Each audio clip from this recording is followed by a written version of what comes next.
So I swore I wouldn't spend the extra money on the 507K, but here we are. After 2 years of running the 407K on my Glock 43X, I finally made this switch, and it all came down to this one thing, which is the reticle on the 507K with the Vulcan red dot. Most people don't realize how much of a difference this reticle makes, especially on a small windowed red dot like this, and I'm going to show you why it was so game-changing. So I've been running the 407K on this Glock 43X for the last 3 years, and the main reason why I didn't get the 507K was the price didn't justify the difference between the two. The 407K had a 6 MOA dot, whereas the 507K had a 2 MOA dot, and it was over, I'm pretty sure it was over $100 more for the 507K, and to me, it didn't really justify the price. And like I said, this optic has been rock solid from my last review on the 407K. Battery life is amazing. It's been very durable. It's just a very all-around, solid, concealed carry red dot, especially on a smaller frame, slim frame like the Glock 43X. And with the 507K, the only difference was the 2 MOA dot instead of the 6 MOA dot. And to me, I was like, nah, I'm good. Except for when the 507 came out and Primary Arms came out with their ACSS Vulcan red dot reticle. Now that to me was a game changer. So with the ACSS Vulcan red dot by Primary Arms, it's like a collab between Primary Arms and Holosun, you have basically, it's like almost like training wheels, think of it, for a red dot.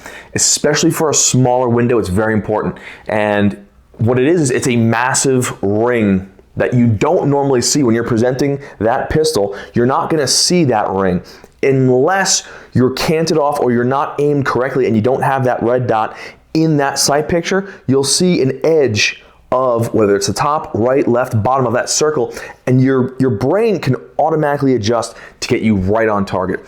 So for me, I think that is an awesome feature, especially for anyone using this for concealed carry, because in any kind of self-defense situation, you're moving fast, maybe it's a single hand presentation, or you're moving and you're around something, getting that precise red dot presentation sight picture can be a little bit challenging. Now, if you already have that huge sight picture and it makes an automatic pickup of that red dot, then why not have that feature? And the coolest thing is with a 507K, you can turn that big circle off if you want. You don't have to have it. It could be just the red dot.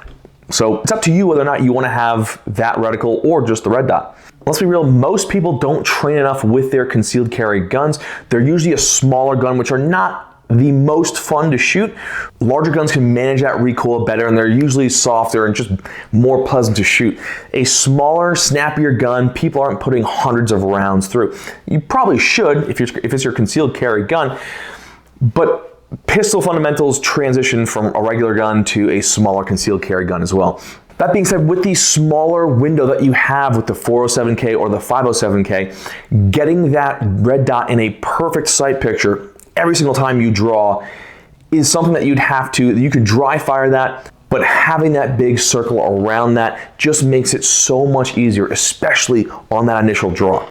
And if you're in a self-defense, life-threatening situation, that might be the difference between getting an accurate shot off or not. So that's why I'm making the switch over from the 407K to the 507K with the Vulcan red dot reticle. I think with that reticle included in the optic in the 507K, it's worth the upgrade. Now, if you're still on a budget, the 407K is a great option. I'm not saying it's not a good red dot. We just did a review on it. I said how awesome it is and how much I actually really liked it. Battery life, durability, it's a solid concealed carry optic. Initially when I bought this red dot, the Vulcan red dot was not available in the K line, right? The 407 or the 507K line. So for me, I wasn't gonna spend that extra money. If it was available, I probably would have. Now, what you can do is if you're still on a budget, hey, get the 407K right now. In a year or two, save up some money. You could sell the 407K, upgrade to the 507K with the red dot. I would only upgrade to the 507K, honestly, especially if I'm on a budget, if I'm getting the 507K with the Vulcan dot reticle. I just don't think that the features available in the 507K really justify that price unless you really need that 2 MOA dot. But concealed carry, defensive situations, you're looking at closer shots, 25 meters and in, which, you know, the smaller 2 MOA dot really does help at distance with accuracy. But again, 25 meters and in, 6 MOA dot is gonna work fine. So do not worry about that. The 407K still will work really well. But if you can spare the extra $100, I think it's the 407K is $224, whereas the 507K with the Vulcan red dot is, I think, $340, so it's over $100 more, but I do think it is worth the upgrade. And if you want to see how the 507K holds up over time, I'm going to be mounting it. I'll be doing a longer review, so subscribe if you want to watch that. And then let me know in the comments, what do you guys prefer, the 507K or the 407K? What are you guys running?